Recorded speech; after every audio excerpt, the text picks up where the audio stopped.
muchas leyes nuevas y muchos reglamentos que es importante cuidar y mantener.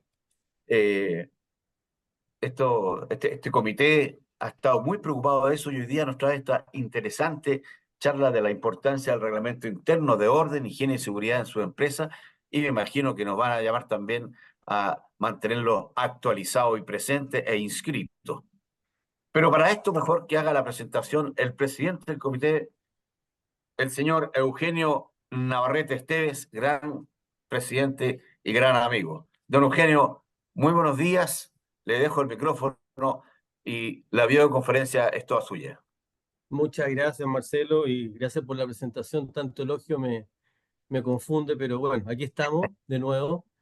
Qué alegría más grande volver a verlos. Hace un par de meses, un mes que no teníamos conferencia. Estamos llenos de, como decía Marcelo, de reglamentos, protocolos, una carga laboral para áreas de personas bastante significativa, para que así también los que trabajan en esa área se sientan apoyados por sus gerentes, directores, gerentes de línea, porque la verdad es que la carga de trabajo que ha tenido esta área ha sido muy grande. No solamente están para pagar sueldo, sino que para estar en la estrategia y en la mesa central de cada una de nuestras empresas. Como decía Marcelo, hoy día nos acompaña Luis Parada para darnos esta importante charla, conferencia sobre los reglamentos internos.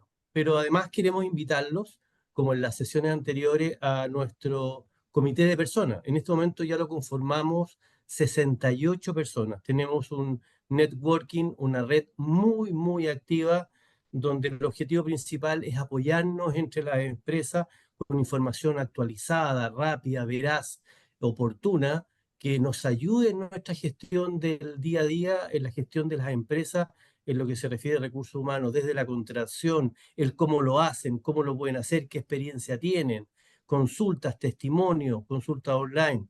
Respondemos de acuerdo a lo que sabemos, con buenas intenciones. Y solo hablamos de trabajo y de networking en esta red. Así que los invito a que puedan contactarse con Mirta Aceituno, que va a poner ahí en el chat el correo de ella y su teléfono para poder incorporarlos. Gustosos los vamos a recibir para poder hacer crecer el apoyo entre nosotros. También al final de nuestra conferencia hoy día les pido por favor que contesten la encuesta que les vamos a presentar para poder seguir creciendo en lo que ustedes necesitan para poder programar las próximas conferencias que nos quedan en este último trimestre, ir a hacer una o dos para terminar el año. Bueno, hoy día nos convoca, como decía Marcelo, el reglamento interno, la importancia que tiene este es un instrumento vivo que está presente en nuestras empresas en constante revisión. Siempre debemos estarlo revisando y tenerlo a mano, donde están nuestros derechos, nuestras obligaciones. Un documento importante, cómo funciona nuestra empresa al interior y cuáles son, como decía, repito, las obligaciones y derechos. Por lo tanto, no es un reglamento de el área de recursos humanos o el área de personas. Es un reglamento de la empresa. Por lo tanto, somos todos partícipes responsables de este instrumento. Tampoco es un instrumento de copiar y pegar de alguna mutualidad o de algún otro que lo tenga, sino que es nuestro propio reglamento el que tenemos que hacer crecer y cumplir. Instrumento que después sirve para muchas instancias, tanto en las relaciones más básicas de relaciones internas como en casos de juicio o alguna otra cosa que tengan, siempre este instrumento va a estar presente. Por lo tanto, lo tenemos que tener actualizado y bajo la normativa legal vigente. Pero yo no soy el experto es Luis Pará, que también pertenece a nuestro comité de personas. Le doy las gracias a Luis por su generosidad y su tiempo. Y sin más, los dejo con él. Don Luis Pará, por favor, todo para usted. Muchas gracias a todos los participantes que ya vamos en 72. Gracias. Buenísimo. Muchas gracias, Eugenio, Marcelo. La verdad es que dijeron varias cosas que yo quería decir, así que vamos a reducir la presentación. No, pero perdona, a todo esto pueden ver bien en la pantalla, ¿verdad? Ya, fantástico. Parte de lo que se ha dicho es súper importante, es el reglamento interno. Recojo lo que dijo Eugenio, Marcelo, hay que tenerlo actualizado, es un instrumento vivo, es responsabilidad de todas las compañías. Ahora, me imagino que ahí como ustedes ven experta en prevención, que tiene sus manos así con el reglamento, les debe pasar a ustedes lo siguiente. Como decía don Andrés Bello, igual nadie lee en Chile. Entonces uno dice, un poco con desazón, igual nadie lo va a leer. Pero ahí está el punto, es la responsabilidad de cada uno, ¿ya? Es la responsabilidad de cada uno. Y la verdad es que ahí Eugenio me pedía hacer esta charla enfocada en los reglamentos, porque efectivamente es un documento que es obligatorio que tengamos, pero y que poco se considera, y la verdad es que cuando vienen los problemas, se torna súper relevante tener un reglamento interno que sea un buen reglamento, un buen documento, ¿ya? Cuando tenemos un accidente del trabajo, cuando yo decido hacer, por ejemplo, inspecciones, digo, mira, ¿sabes qué? Tengo dudas, necesito revisar correos electrónicos y no tengo referencia a eso. Necesito hacer revisiones de bolsos, no tengo eh, esto establecido. ¿Sabes qué? Voy a hacer análisis, voy a hacer análisis de alcohol y drogas, pero no lo tengo establecido. Es un problema. O peor aún, los hice, me están reclamando y simplemente no me di cuenta que no estaba en el reglamento. Entonces, es un problema, sobre todo los accidentes. Alguien se cayó, a alguien le pasó algo y no teníamos método de procedimiento seguro, pero tampoco lo habíamos incorporado al reglamento, no teníamos derecho a saber. La verdad es que el reglamento interno hay que preocuparse, aunque poco se lea, ¿ya? Reglamento interno es como todos sabemos, ¿cierto? Es un acto unilateral de la compañía, ¿cierto? Administrativo, que regula derechos, deberes, ¿cierto?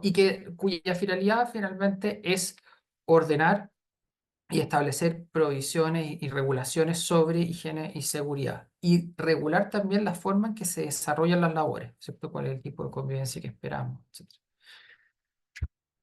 Pregunta, ¿es parte del contrato de trabajo? No, en estricto rigor no lo es, ¿ya? Es un acto distinto, es un acto unilateral que la ley nos obliga a tener, pero pero que como deriva de nuestra facultad de administración y de dirección como empresa, pasa a ser de obligatorio cumplimiento para los trabajadores, ¿ya? Entonces, estrictamente no es parte del contrato.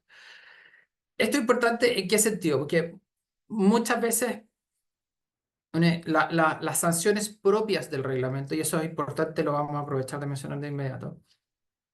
Las sanciones del reglamento interno son sanciones leves, son sanciones de amonestación verbal, amonestación escrita, y la peor sanción del reglamento interno es la multa del 25% de un día de sueldo, básicamente, o un día remuneratorio, ¿ya?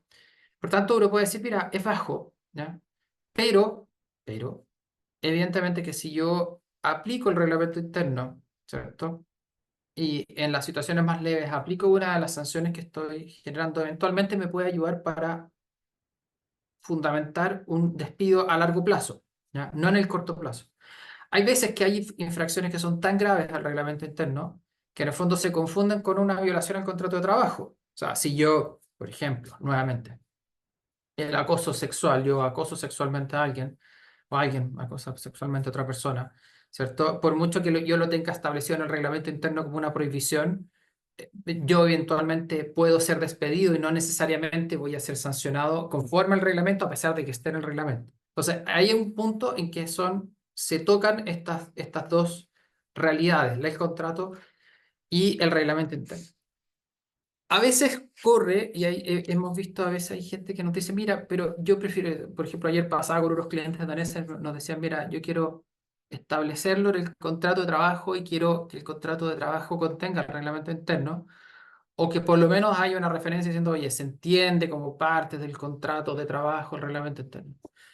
Nuestra sugerencia en este caso es no hacerlo de esa manera, porque hay alguna jurisprudencia, no es toda, pero sí hay alguna jurisprudencia que dice, mire, cuando usted lo pone como parte del contrato de trabajo, cualquier coma que usted quiera cambiar de ahí en adelante, no la puede cambiar sin el consentimiento de ese trabajador, o por lo menos a ese trabajador no le va a afectar cualquier cambio unilateral. ¿Por qué? Porque como es un contrato de trabajo ya, ahora no se puede modificar si no es en conjunto con las dos partes. Entonces, nuestra sugerencia siempre es que el reglamento interno sean dos realidades, es una realidad distinta al contrato, es un instrumento que la ley nos permite modificar unilateralmente con ciertas formalidades que vamos a ver y mantengámoslo así, ¿ya? Eh, no todos los jueces van a considerar lo que yo les he comentado. Hay jueces que probablemente van a decir, mire, sabes que evidentemente esto no obsta que usted pueda seguir modificándolo, pero sí hay alguna jurisprudencia que lo ha reconocido de esa manera. Por tanto, nuestra recomendación es no apurarse en incorporarlo como parte de las obligaciones del contrato de trabajo, ¿ya? Porque tampoco los va a ayudar en mucho si ya tiene una obligatoriedad que está establecida por la ley, ¿ya? Y un punto, perdón, que quisiera así dejar de inmediato, no, lo vamos a ver después cuando hablemos de las sanciones, ¿ya? Porque es importante primero porque la ley nos obliga, ¿cierto? Y por tanto, si la ley nos obliga y yo no lo tengo, voy a ser sancionado y mi sanción va a depender del porte que yo tenga, pero puede llegar a 63. Pero también va a ser importante porque desde la perspectiva legal, como el sentido mismo del reglamento es orden, higiene, seguridad, ¿cierto? Donde, como decía Eugenio, no basta con pescar un modelo rápido y ponerle nuestro nombre y se acabó. Nos sirve para salir del paso, bueno, pero no cuando ya tenemos un problema donde un juez o un fiscalizador se va a meter para ver si efectivamente existen procedimientos para, por ejemplo, operar ciertas maquinarias o hemos avisado el derecho a saber o hemos regulado solo en elementos de protección personal. Si estamos usando un reglamento cualquiera, vamos a tener un problema. Por tanto, este tiene que responder a una cierta realidad y la realidad es que efectivamente nosotros queremos establecer normas claras de comportamiento y responsabilidades, ¿cierto? Que vayan en consonancia con nuestra cultura organizacional. Queremos que esto se refleje en el reglamento interno. Y a partir de esto va a ser un respaldo para ustedes, ¿cierto? Es la evidencia de que ustedes sí están preocupados y que han evitado esto. Oye, así como hoy día la ley CARI nos obliga a establecer esto en el reglamento interno, yo eventualmente puedo decir, oye, mira, yo no permito, no tolero la discriminación. No necesariamente lo tengo que establecer en el reglamento interno, pero yo lo puedo poner y sabes que es tan parte del ADN de mi compañía que yo no lo voy a permitir, por ejemplo. Eh, entonces, y sobre todo, insisto, esto tiene mucha importancia al momento en que estallan los problemas y donde el reglamento interno pasa a ser uno de los elementos que se van a analizar eh, por parte de jueces y por parte de autoridades en general para poder determinar si nuestro comportamiento ha sido arbitrario o no, ¿ya? Esto es muy importante en el caso de accidentes, porque si no tenemos sobre todo la sección de higiene y seguridad bien actualizada y bien en consonancia con nuestra industria, podemos tener un problema grande.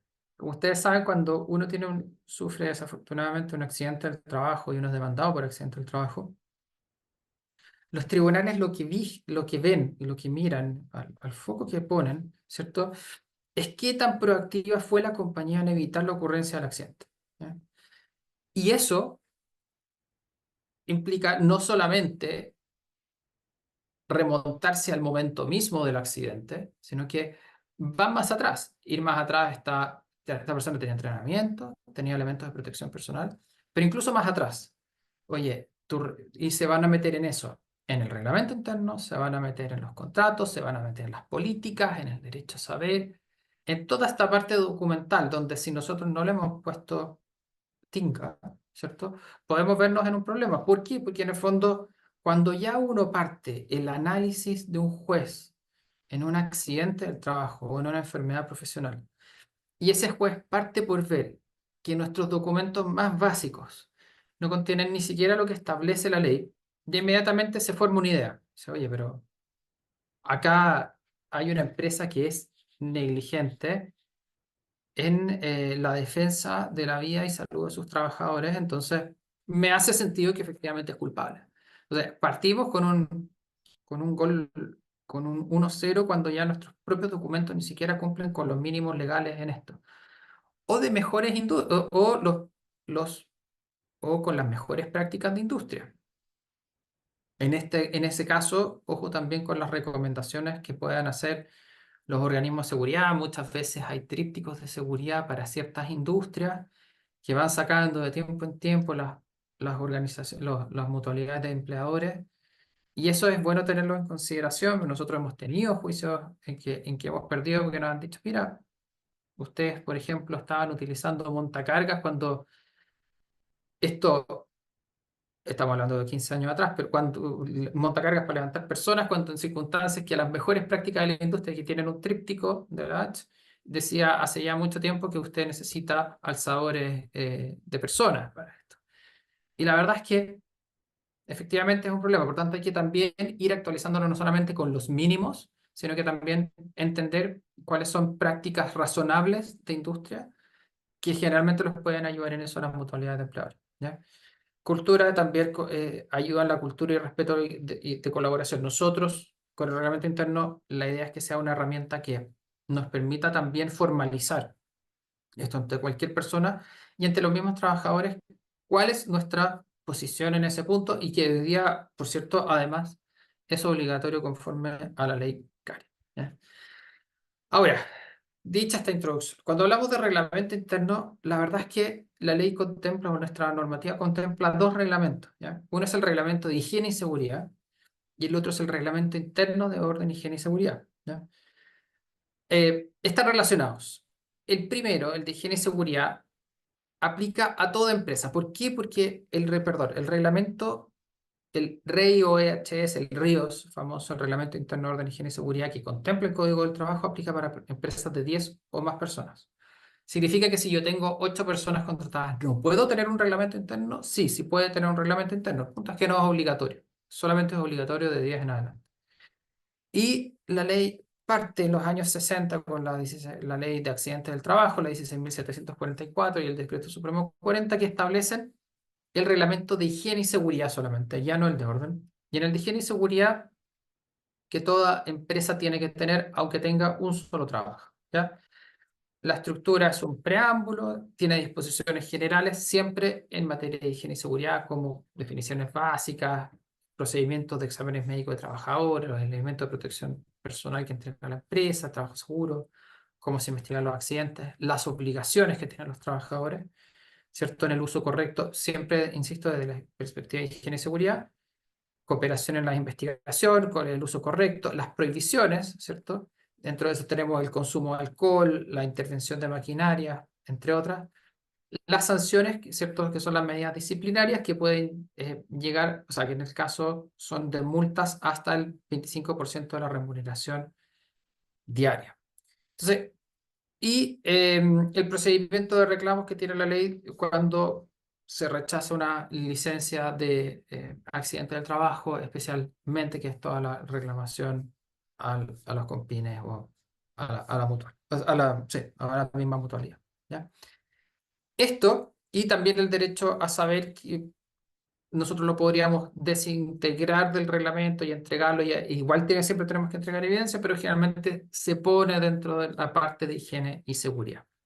Ahora, esto es cuando yo tengo un reglamento interno muchas veces, si ustedes lo ven la mayoría de las veces cuando en las empresas que tienen más de 10 trabajadores dicen, pero este reglamento no lo conozco. Sí, en realidad es el mismo, es parte del reglamento interno de orden, higiene y seguridad. Ustedes van a ver un capítulo o un libro 1 que tiene que ver todo lo que tiene que ver con el orden. Y en el capítulo 2 es donde ustedes tienen su reglamento de higiene y seguridad. Lo que pasa es que si fueran una empresa de menos de 10 personas, tendrían solamente el de higiene y seguridad, probablemente, ¿ya? Cuando hay 10 o más trabajadores, yo ya tengo la obligación de tener además un reglamento que incluya todo lo que es orden, además de higiene y seguridad, que ya lo tenemos obligatorio en conformidad a las anteriores disposiciones legales que he comentado. ¿Qué tiene que tener? Horarios de trabajo, inicio y término. Hay algunas de estas normas que evidentemente están un poquito desactualizadas, ¿ya? Los horarios de cada turno se alcanzan, los descansos, y nosotros paramos para almorzar en general en tales o tales horas. No, no significa que yo tenga que estar modificando a cada rato si saco un nuevo turno, pero debiésemos tenerlo actualizado cada cierto tiempo. Tipos de remuneraciones, pago este lugar, día y hora. Esto en realidad es también bastante desactualizado ahora con las transferencias electrónicas, pero bueno, ahí está, es parte de la normativa. Y este es el corazón, uno del corazón para mí, que en el fondo al que a veces se le pone poca atención, pero hay que, donde debiésemos tener ojo, es en las obligaciones y prohibiciones, porque ahí es donde yo establezco especialmente el orden de cómo quiero que se trabaje en mi compañía y el tipo de cosas que yo no voy a tolerar, que son las prohibiciones, ¿ya? Entonces, por ejemplo, em, dentro de las prohibiciones, si yo voy a regular, por ejemplo, el uso del WhatsApp para tener un, un medio de comunicación respetuoso, lo debiese tener acá, ¿cierto? También si voy a establecer medidas de control que está dentro de las obligaciones y prohibiciones, por ejemplo, permitir la revisión de correos, ese tipo de situaciones, debiese estar incorporado en este punto. Y en ese sentido, la ley dice que las medidas de control en relación a las prohibiciones y obligaciones, ¿cierto? Tienen que ser realizadas por medios idóneos y concordantes con la naturaleza de la relación laboral, y la aplicación debe ser general, garantizándose la impersonalidad de la medida para respetar la dignidad del trabajador. Por eso es que en algunos casos, esto, sobre todo aquí estamos hablando de las medidas de control. Revisión de bolsos, revisión de casilleros, revisión de correos electrónicos, por ejemplo, exámenes de alcohol y drogas. Todo esto se nos ha pedido por la jurisprudencia. Dice, mira, esto está dentro de la sección prohibiciones y obligaciones y tienen que ser contenidos y conocidos por los trabajadores. El uso de cámaras, el establecimiento de cámaras de vigilancia incluso, debiese ser parte de la sección obligaciones y prohibiciones, porque eso también está relacionado con las medidas de control. Y al decir que tiene que ser por medio de idóneos, claro, eso hay jurisprudencia que va caso a caso, pero que en el fondo hablan del límite que existe de derechos fundamentales como un límite intrínseco a las facultades del empleador. Yo puedo poner cámaras para evitar hurtos, para protección de los propios trabajadores, pero evidentemente yo no puedo poner la cámara de los computadores, yo no la puedo tener enchufada 24 horas y ver qué está haciendo cada persona. No puedo tener cámara en baño. No, por ejemplo. O yo no puedo hacer exámenes de alcohol y droga eh, de manera arbitraria. Tiene que ser o de manera general o de manera aleatoria, con sistemas que garanticen la aleatoriedad. Entonces, en ese punto, el llamado y el recordatorio es que lo vayan viendo caso a caso y lo revisen, porque el tema en general cada vez es más complejo, el tema de revisiones y controles de trabajadores, ¿ya? Entonces hay que verlo caso a caso. Alguien por ahí preguntaba, perdón, lo vi de rojo, pero lo aprovecho de contestar inmediato, sobre el tema de los GPS.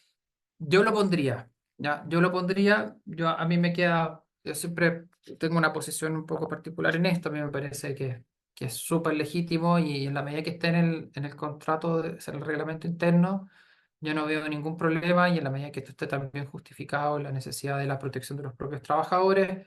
Lo que pasa es que, claro, si en el GPS aparece que la persona anda a 200 kilómetros por hora, yo no puedo obviar eso, no puedo, no puedo obviarlo, ¿cierto?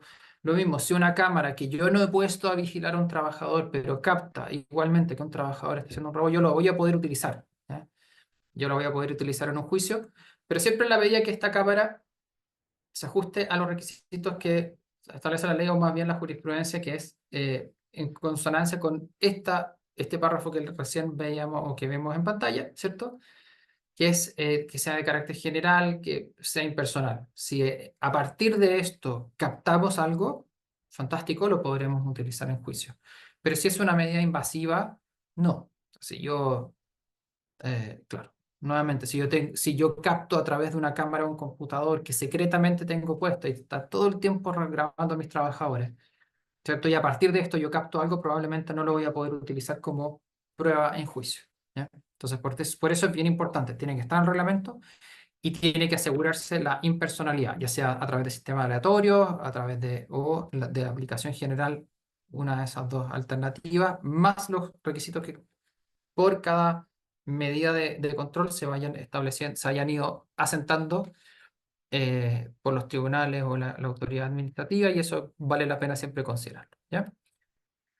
Dice también la ley que nuestro reglamento tiene que tener la designación de los cargos de ejecutivos o dependientes para ante quienes se efectúen peticiones, reclamos, consultas y sugerencias. La ley dice, ojo, que tenemos un plazo de 30 días cada vez que alguien nos haga una petición, sugerencia, reclamo, debiésemos darle respuesta.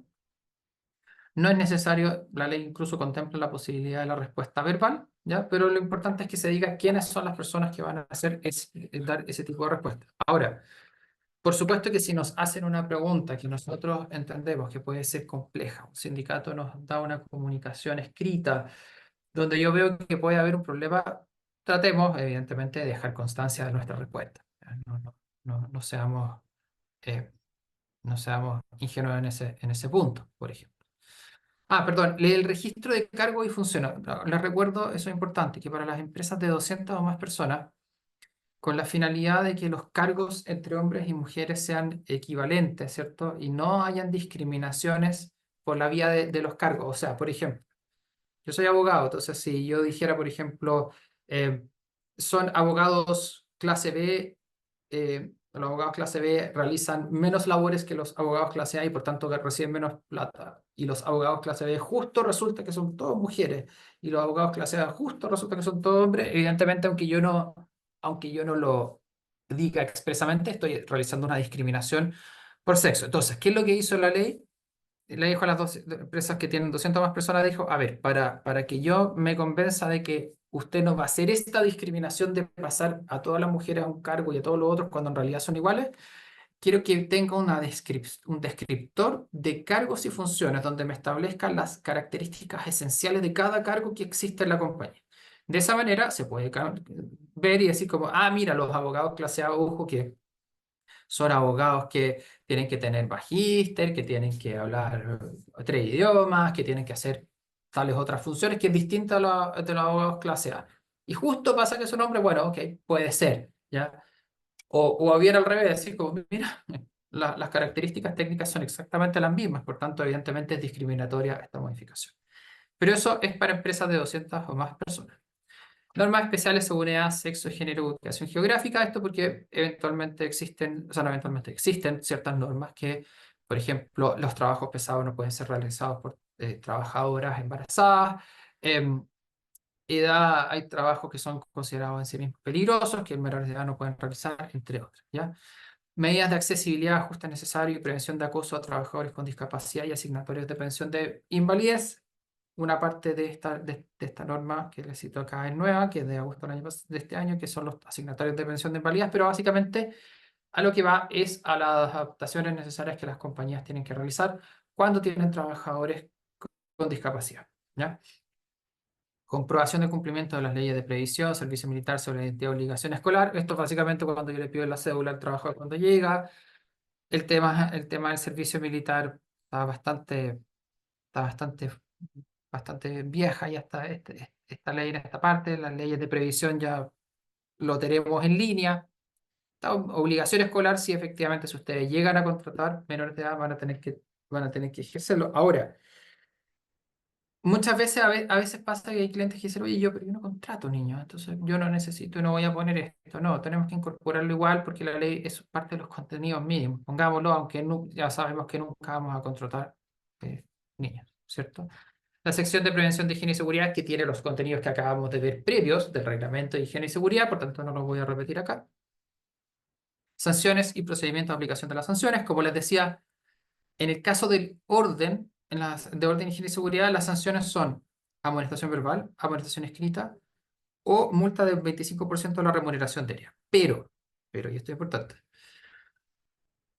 como les decía, como les explicaba inicialmente, hay veces donde la infracción es tan grave, ¿cierto? A pesar de que solo está en el reglamento interno, de que al final se considera como un incumplimiento grave del contrato de trabajo o califica en otra causa. Por ejemplo, el acoso sexual. Yo voy a tener una prohibición en el reglamento interno diciendo, oye, se prohíbe acosar sexualmente, voy a tener pero eso no significa que si se descubre que yo he acosado sexualmente a una persona y ha sido una situación grave, ¿cierto? No me van a decir, ya, pero como está en el reglamento, yo solamente le puedo poner una multa del 25%. No, me van a echar.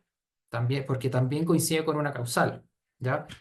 O estaba manejando un tracto camión en estado de ebriedad. debe estar prohibido en el reglamento interno, pero evidentemente es una imprudencia temeraria de mi parte y un incumplimiento grave del contrato. Entonces, ¿qué hago ahí cuando se me cruza el contrato con una infracción grave al reglamento que da para poner término al contrato de trabajo? Bueno, y esto es súper importante, por favor, que lo tengan presente. Hay que aplicar la sanción más grave, ¿ya? Por tanto, yo voy a despedir a esa persona, pero es una sola. Y esto se los hago presente porque yo he tenido juicios así y se pierden los juicios cuando pasa eso. Cuando uno dice, ok, ¿sabes qué? Yo voy a amonestarlo primero y lo voy a echar después. O sea, el mismo día lo amonesto y lo despido.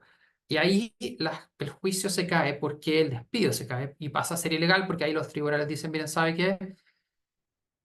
Tanto el despido como la amonestación verbal, escrita o la multa son sanciones. Todos comparten la naturaleza sancionatoria y de acuerdo a la ley, el principio legal, no lo dice exactamente el Código del Trabajo, pero el principio legal es que nadie puede ser sancionado dos veces por un mismo hecho. Por tanto, cuando yo ya sancioné verbalmente o amonesté por escrito, ya sancioné suficientemente a la persona y cuando además la despido estoy sancionando dos veces y por tanto el despido, por grave que sea, deviene en injustificado. Entonces, desde ya, eso es súper importante tenerlo como práctica. Si una infracción es tan grave como para causar la terminación, tienen que irse por la terminación, no apliquen la sanción. Por eso es que, por ejemplo, muchas veces, y así nos ha pasado, claro, en el caso es típico de los trabajadores que desafortunadamente tienen la pésima costumbre de llegar tarde todos los días. Si uno quiere armar un caso de salida de ese trabajador, lo lógico debiese ser que, porque 1 o 2 días llegando tarde no me va a generar una causal, pero si yo llevo meses de este trabajador llegando tarde, eventualmente sí me va a generar la causal de incumplimiento grave, sobre todo cuando son atrasos significativos e injustificado. Y en ese evento, claro, probablemente lo que nosotros vamos a hacer es que durante varios meses lo vamos a amonestar, pero ya cuando ustedes necesiten despedirlo, mm, la sugerencia es dejar por lo menos 2 o 3 semanas de que el tipo venga tarde y ahí sin amonestarlo y lo despediremos. Entonces nosotros cuando tengamos nuestra carta de despido diremos, mira, ¿sabes qué? Tú llevas 6 meses llegando tarde, te hemos amonestado en 15 veces y ya en las últimas 3 semanas aquí tienes 10 días de llegar tarde de manera consecutiva y así nosotros no se va a considerar que no se va a considerar que hemos sancionado doblemente, porque la verdad es que vamos a considerar como causas de despido las últimas 3 semanas, un mes, pero al mismo tiempo hemos sido consistentes en advertir a la persona y sancionarla previamente por esta situación. Lo que pasa es que ya el cúmulo es el que hace eh, que se genere una causal de despido. ¿Funciona siempre? No, no funciona siempre, pero esa es la manera un poco de manejarlo. Hay que tener un balance entre consistencia de que yo no permito esto y al mismo tiempo eh, prepararnos para generar un eventual despido y por tanto hay que ser prudente en cómo utilizamos las sanciones. ¿Ya?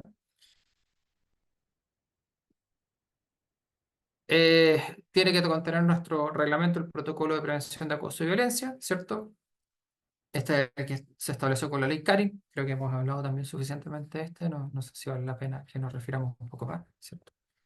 Procedimiento de reclamos por infracción al artículo 62 bis. Aquí les recuerdo que la ley establece el principio de igualdad de remuneración entre hombres y mujeres y que esto implica que nosotros tenemos que contemplar un procedimiento en el reglamento que permita a cualquier persona hacer un reclamo, ¿cierto?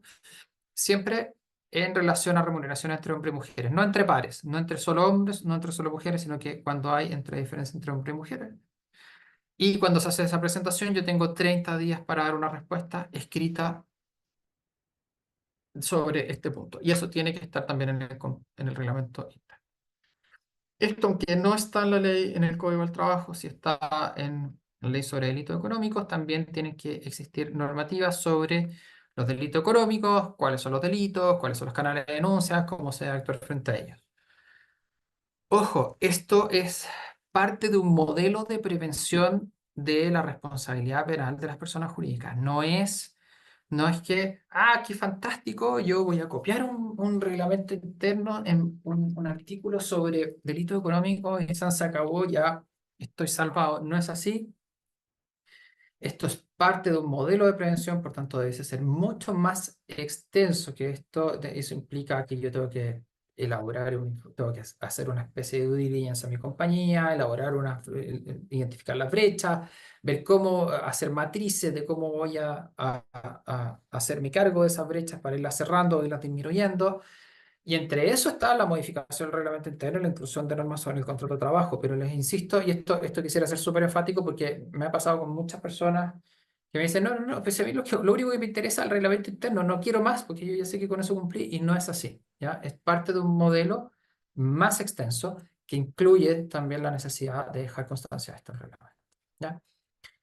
Eh, Cómo se confecciona y modifica es exactamente lo mismo. Yo tengo que ponerlo, pues, tenemos que generar un documento escrito, ponerlo en conocimiento de los trabajadores, sindicato y comité paritario de higiene y seguridad 30 días previos. Esto tanto con la confección como con la modificación. Em,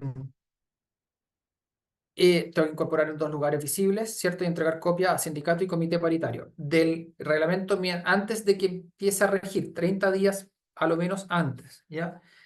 En las modificaciones, esto no significa que yo tenga que rehacer el reglamento cada vez, sino que eventualmente yo puedo establecer, decir, mira, mi modificación va a ser 1 o 2 hojas que van a decir, oye, se complementa el artículo tanto en este sentido. De todas maneras, la sugerencia, y ahora especialmente cuando yo puedo tenerlo en una intranet o puedo tenerlo a disposición o enviarlo de manera electrónica, no necesito estar entregando copias físicas a cada persona, ¿cierto? Se recomienda que el texto esté integrado para que no tengamos un reglamento del año 60 y 97 modificaciones que no se entienden cómo van uno con otro, ¿ya? Evidentemente. Y una vez que ya entra en vigencia, tenemos que entregar una copia hacia cada trabajador, que eventualmente puede ser una copia digital, a la Dirección del Trabajo y al Seremi de Salud. Los trabajadores dentro de estos 30 días pueden hacer una impugnación de legalidad, ¿ya? Y eventualmente se va a involucrar la Dirección del Trabajo y vamos a tener que, eventualmente nos pueden requerir hacer cambios, ¿ya? A veces los cambios son de lo más absurdos que hay, pero bueno, hacen la cosa y eventualmente si no estamos de acuerdo tendremos que ir a tribunales. Ahora, la impugnación no se limita a estos 30 días previos, ¿ya? La verdad es que la norma es como lo deja abierto, se ha entendido que en realidad en cualquier minuto, cualquier trabajador o cualquier sindicato puede impugnar la legalidad, ¿ya? Siempre desde la perspectiva de la legalidad. O sea, si yo tengo una norma que no es estrictamente legal, la Dirección del Trabajo no me podría decir, no, mire, usted tiene que cambiarla porque aunque no es ilegal, a mí no me parece. No, no, no se puede meter en ese punto, ¿ya? ¿Cuándo? En cualquier minuto, ¿cierto? ¿Y qué puedo hacer? Bueno, a mí me van a dar traslado de esto, yo voy a dar mi respuesta y la Dirección del Trabajo finalmente dirá si es legal o ilegal y si es ilegal me va a exigir el cambio, ¿ya? No sé, caso, o sea, no son clientes nuestros, sino que esto es un caso público de Starbucks, que es un sindicato que impugnó cambios al contrato, al reglamento interno, donde claro, por ejemplo, la Inspección del Trabajo reparó que no podían decirle partners a los trabajadores, sino que tenían que referirse exactamente como trabajadores, y si no era ilegal, lo iba a pasar multa, tenían que cambiar el reglamento interno. O dar aviso de enfermedades, que lo encontró también terrible. Entonces, hay, hay que verlo. Desafortunadamente, en la Dirección del Trabajo puede llegar, hay algunas objeciones que son evidentes y otras que eventualmente pueden ser bastante exageradas por lo mismo. Cuando tengamos modificaciones que puedan ser complejas o que preveamos que puedan ser complejas, lo lógico es tratar de socializarlas, ¿ya? Por eso, en las sugerencias finales, y veo que, aunque no lo quería justamente, se refiere a lo que yo les estaba diciendo, si yo tengo una modificación que voy a hacer que ya sé que puede causar roncha, bueno, veamos de qué manera la voy a hacer. La voy a poner de la nada, voy a darle aviso ante los sindicatos, la voy a conversar con los trabajadores, la voy a socializar, veamos, puede ser. Revisar que el reglamento esté actualizado a lo menos anualmente, eso es una gran sugerencia. Revisar especialmente exigencias y prohibiciones, lo que les decía, poco ojo muchas veces se les pone a los deberes, obligaciones, a los controles que se pueden ejercer y cuando en realidad pueden ser de mucha utilidad o pueden ser muy perjudiciales cuando no los tenemos. Muchos ojo con la sección de higiene y seguridad, para lo cual es importante siempre cuando capacitemos, informemos también dentro de las capacitaciones de seguridad a los trabajadores dónde están estas obligaciones y dónde están estos requerimientos, ¿cierto? Involucren a los expertos en seguridad, especialmente cuando estamos hablando de higiene y seguridad, y a la mutualidad con que trabajan. Esas son nuestras recomendaciones finales y si tienen preguntas, felices de que las vayamos resolviendo ahora. Hay algunas preguntas, Luis, en el chat. Primero que nada, darte las gracias, porque muy iluminadora tu presentación y que nos hace abrir un espectro. Me pongo en las empresas a lo mejor más pequeñas, de cosas que no tengo hechas o no he efectuado, y la preocupación de tenerlas, digamos. Es por eso que estamos también ahí en ese comité de personas, en nuestro comité de personas, abierto a que ustedes puedan ingresar y hacernos las consultas pertinentes, poder ayudarnos entre nosotros, básicamente eso. Sin mayores exigencias ni nada que se parezca, sino que solamente ser una red de ayuda entre las empresas. Hay un par de preguntas, pero antes de hacerte el par de preguntas, Luis, quisiera hacerte una consulta respecto, creo que lo tocaste de alguna manera, si en estos 30 días que he publicado el reglamento, eh, tengo observaciones y esas observaciones no se ajustan a derechos, sino que son cosas como a lo mejor más mañosas, entendiendo primero que tenemos una buena relación con los trabajadores, un buen clima laboral, unas muy buenas relaciones con los sindicatos. ¿Qué pasa con eso, digamos? ¿A qué instancia llega? ¿Lo debo publicar? ¿Lo debo seguir el proceso? ¿Qué es lo que hago? A ver, cuéntanos un poco. No, buen punto. O sea, si nos llegan observaciones que son derechamente impertinentes, porque no son de legalidad, sino que, oye, mira, sabes que me parece el colmo que nos vayan ahora a exigir, no sé, registrar la salida, o que no me parece que nos vayan a obligar ahora a hacer nuevos exámenes de alcohol y drogas, y está de acuerdo a la ley. Bueno, las objeciones van a la dirección del trabajo y la dirección del trabajo nos va a dar el traslado y eventualmente, salvo que hayan, a ver, salvo que hayan acuerdo, o sea, si yo me siento con el trabajador, le explico, el trabajador entiende y retira la objeción, fantástico. Si no la retira a la dirección del trabajo, nos va a dar el traslado. Y mientras no nos den nos van a dar el traslado y después tendrá que resolver la dirección. Y si a nosotros no nos parece lo que dice la dirección y dice, no, mire, sabe que efectivamente yo considero que usted no puede establecer ahora control de droga y que como no lo ha hecho en 20 años, entonces un derecho adquirido a los trabajadores a no ser controlados de alcohol y drogas, por ejemplo, que sería una burrada. eh, bueno, yo puedo recurriría a tribunales. Tendríamos que recurrir a tribunales contra esa resolución porque la dirección del trabajo no se puede manifestar y no puede prohibirnos realizar algo que no sea contrario a la ley, ¿ya? Si yo digo, claro, mira, yo voy a tener una cámara escondida por allí para que todo el mundo sepa que van a haber cámaras que no necesariamente te voy a informar dónde están y para qué sirven. Eventualmente la dirección, o sea, eso es una medida ilegal y si la dirección del trabajo nos reclama, evidentemente tiene toda la razón y ahí quedamos. O sea, efectivamente vamos a tener que modificarlo, ¿ya? Pero Bien. si no estamos de acuerdo, tenemos la opción de ir a tribunales siempre. Oye, están surgiendo una serie de preguntas y inquietudes de nuestra audiencia muy interesantes, pero antes de eso me gustaría pedirle a Fernanda, por favor, si puede levantar la encuesta para que nos ayuden a responderlas mientras tanto. Otra pregunta Mm. que me gustaría hacerte es, ¿qué pasa si no tengo este reglamento interno? ¿Sabes qué más? Me voy a ir a la multa nomás, no lo voy a tener, me voy a rebelar contra esto. ¿Qué pasa ya? O sea, es básicamente como es rebelarse contra los semáforos también. Es ir contra todo sentido de la realidad. Esto es algo que ustedes los van a fiscalizar. Si no lo tienen, los van a multar. Y créanme que la Dirección del Trabajo va a volver una y otra vez sobre esto hasta que sean multados. Y cuando tengan un accidente, si no lo tienen, van a sufrir las penas del infierno. O sea, insisto, un accidente del trabajo cuando una empresa no tiene reglamento interno va a ser inmediatamente considerada culpable. Evidentemente no va a poner eso en la sentencia del juez, pero va a decir, oye, pero sí se los aseguro que de inmediato ya están condenados porque va a decir, mira, realmente esta empresa es tan negligente que no tiene ni siquiera lo mínimo de lo mínimo que es tener un reglamento de higiene y seguridad.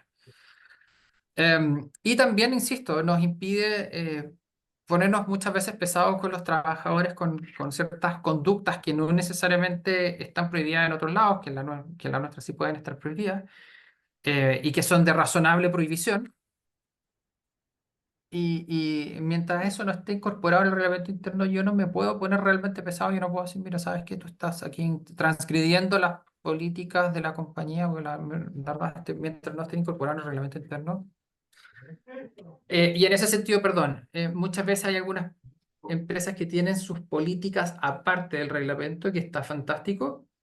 A veces vienen por casas matrices del extranjero. Mi única sugerencia ahí es ver que efectivamente estén de acuerdo a la ley, que conversen con el reglamento e idealmente en ese evento establecerlas como parte de un anexo a los reglamentos. ¿Ya?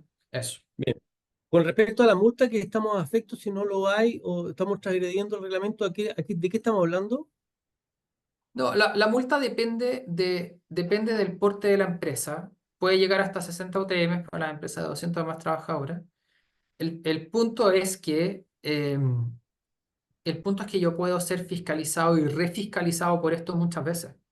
Bien, Y voy a ser refiscalizado muchas veces porque es un mínimo. Es un bien, mínimo. ¿Ya?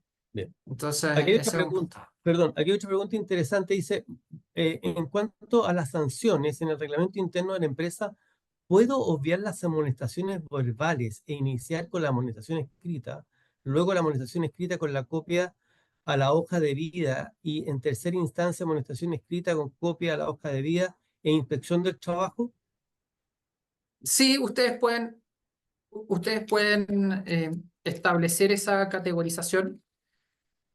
A mí personalmente, y esto es un tema de gustos personales, a mí personalmente no me gusta mucho porque creo que a veces, a ver, yo soy un poco enemigo de formalizar más, ponernos más formales de lo que nos exige la ley, porque a veces eso puede eventualmente quitarnos, libertad. ¿En qué sentido? Por ejemplo, yo digo, oye, Luis Pará estaba manejando a 80 por hora el cargador frontal lleno de gente dentro de la bodega. No, mira, pero el procedimiento dice que solamente una amonestación verbal. No, ya sabes que yo necesito dejarle una amonestación escrita inmediatamente con copia en la hoja de vida porque no quiero que esto vuelva a pasar. No, pero es que el procedimiento dice que es amonestación verbal, entonces yo no puedo hacer más que eso. Entonces, mi sugerencia es tratar de mantenerlo simple, de tal manera que yo pueda escoger en cada ocasión, decir, mira, ¿sabes qué? En este caso, no, me da lo mismo que sea la primera. En el fondo podría ser una o la otra, indistintamente. Sí, Oye, nos sí, comunican por interno sí. que no estamos cumpliendo el reglamento interno de contestar la encuesta. Solamente 35 han contestado. Así que por favor les pido su ayuda. Gracias.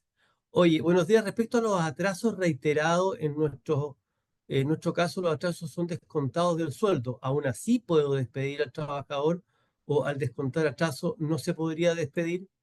Es un súper buen punto. Yo una vez tuve una pelea con una jueza, no una pelea, pero tuve una discusión con una jueza que me dijo, abogado, usted está aplicando una doble sanción, pero la verdad es que no es así. La verdad es que la remuneración, porque uno lo tiene en la cabeza y lo llama mal, uno en la cabeza dice es un descuento, como que el trabajador, esto es como que fuera la renta de arriendo, como que el trabajador tiene derecho per se al sueldo. No, el trabajador no tiene derecho per se al sueldo, el trabajador tiene derecho al sueldo en la medida que trabaja, por tanto, yo trabajo y devengo. Por tanto, en estricto rigor, no es que yo esté descontando. La verdad es que yo lo que estoy haciendo es no pagar por tiempo no trabajado. Entonces, eso es bien importante porque ahí es donde uno dice, no, pues no es una doble sanción. Porque si fuera, porque insisto, por ejemplo, en la renta de arrendamiento, yo por el hecho de ser el dueño de la propiedad que me arrendan, yo tengo derecho a que me paguen la renta. ¿Ya? Me da lo mismo si el arrendatario usa la propiedad o no la usa. Si yo se la estoy reservando a él y tiene sus muebles ahí, me tiene que pagar y me paga por adelantado. Y por tanto ahí sería un descuento. Aquí no es un descuento, sino que no estamos efectuando el pago porque no se devengó la remuneración. La remuneración se devenga en la medida que yo trabajo. ¿Ya? Muy bien. Aquí hay una pregunta súper interesante que me gustaría que la desarrollara un poquitito, Luis. Dice, si establezco controles de alcohol y droga en el reglamento interno Ujú. y por medio de esto detecto la presencia reiterada de sustancia en un grupo de trabajadores, ¿cómo debo proceder? ¿Lo puedo desvincular? ¿Debo hacerme cargo de su tratamiento? Es una, Entendido que lo tengo establecido como un proceso de la compañía. Aquí hay una cuestión súper delicada y me súper gustaría que te delicado. explayara un poco. Mira, es un tremendo tema. Es un tremendo tema que yo creo que daría casi para una charla completa, porque la verdad es que hoy día el abuso de sustancias es un problema. Yo creo que muchos de ustedes les debe estar pasando, sobre todo con marihuana, ¿cierto? La cantidad de trabajadores que van drogados a trabajar es inmensa. Mira, la verdad es que la ley en ninguna parte dice que la empresa se tiene que hacer cargo, ¿ya? Ahora, si ustedes lo establecen como un beneficio o como parte de las obligaciones, van a estar fritos, van a tener que hacerse cargo. Pero en principio la ley no nos obliga a hacernos cargo. Y hay un problema, porque la ley, sí, por ejemplo, el Reglamento de Seguridad Minero o el propio Decreto Supremo 40 establece, el Reglamento Minero habla directamente de la droga, el Decreto Supremo 40, como es viejo, habla de que no se puede ingresar alcohol o trabajar bajo los efectos del alcohol, que evidentemente estamos hablando de cualquier sustancia que nos altera los estados de conciencia de manera importante.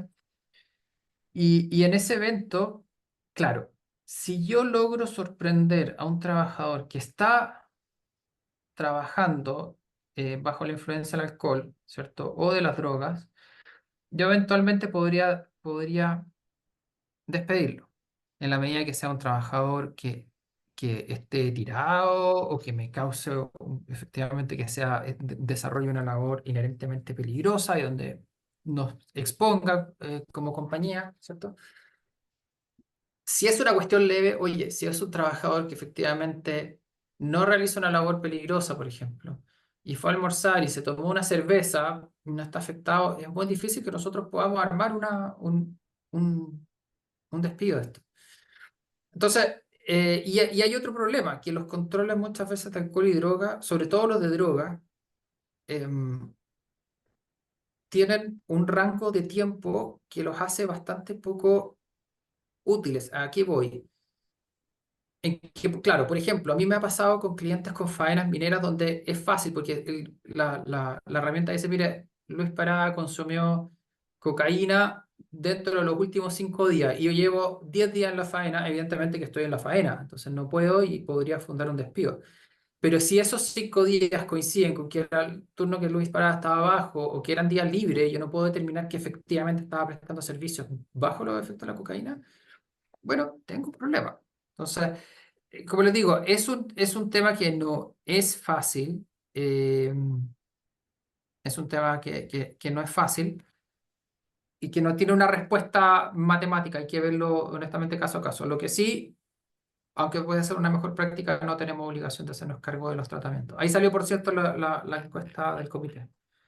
Perfecto. Si quieren poner Oye, buena nota, no me complica. sí, oye, no está en el reglamento. Cuéntame una cosa, ¿siempre tengo que esperar 30 días con una nueva publicación al reglamento interno?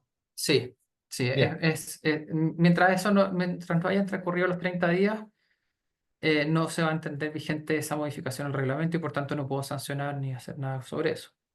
Mira, tenemos algunos casos que a lo mejor nos salen en el chat respecto a la detección de alcohol y droga. Recuerdo años anteriores que la empresa sí se tuvo que hacer cargo del tratamiento de los empleados porque está la preocupación de la empresa por el Ujú, trabajador, ujú, tanto en la claro. capacitación como en detectar que hubo consumo de alcohol y droga. Ujú, No era una justificación solamente sacarlo de la empresa. ujú. Entonces, yo creo que este tema en particular, como dice en el mismo chat, creo que tenemos que tocarlo en una próxima conferencia con un poco más de profundidad. ¿Te parece, Luis? Perfecto, me parece interesante. Oye, y en una próxima, quizás la próxima siguiente, podríamos también ver que va a ser bien importante. Estoy hablando acá del Decreto Supremo 40, que es del 60 y algo, que trata sobre los comités paritarios, sobre el reglamento interno. Tenemos el 54, que habla sobre el comité paritario, que está muy en relación a lo que estamos hablando. Y el tema es que estos reglamentos van a dejar de tener vigencia en enero próximo. Entonces, y que se cambia todo el sistema de gestión de seguridad en la empresa. Entonces, yo creo que probablemente el próximo mes o cuando definamos, Eugenio, debiésemos hacer una charla sobre este nuevo, en el fondo, este nuevo concepto, este nuevo sistema que es más parecido a la ley Carin, con matrices de Bien, riesgo, nuestra brecha, audiencia etcétera. también lo creo que lo va a poner ahí en la necesidad que tiene. Hay otra pregunta interesante respecto al registro de control de asistencia. Todos estos medios electrónicos que tenemos ahora, que tienen que estar validados por la ADT, etcétera, Sí. etcétera, ¿tienen que estar mencionados, por supuesto, en el reglamento interno o no? Eh, El medio sí. en el cual digo el control de asistencia. Antiguamente eran los libros, las tarjetas, ahora electrónico, digamos. Sí, tendría, honestamente, tengo que ver la ley, no me acuerdo específicamente si sí. Podemos agregarlo si no, pero eh, espérate, la ley habla del inicio y término de la jornada. No necesariamente, pero usualmente se hace. Pero usualmente se Perfecto. hace. Y uno lo deja escrito, oye, se podrá realizar a través de registro físico o a través del sistema de control de asistencia. Bien. Oye, hemos tratado de contestar el 90% de las preguntas. Estamos ya casi en la hora.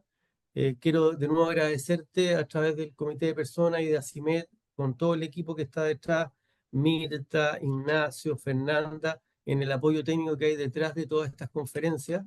Y al mismo tiempo invitarlos a todos ustedes a participar en el Comité de Personas sin ninguna obligación, nada, solamente incorporarse y ser partícipe activo o escuchar o comentar o ayudarnos entre nosotros. El objetivo es ayudarnos entre nosotros. Vamos a preparar esa nueva presentación del decreto 44 que comienza en febrero con Luis lo antes posible para poder dar una conferencia nueva. De nuevo, les agradezco su participación. Participaron 85 personas en forma activa, así que muchas gracias y que tengan un excelente día y una buena semana. Muchas gracias.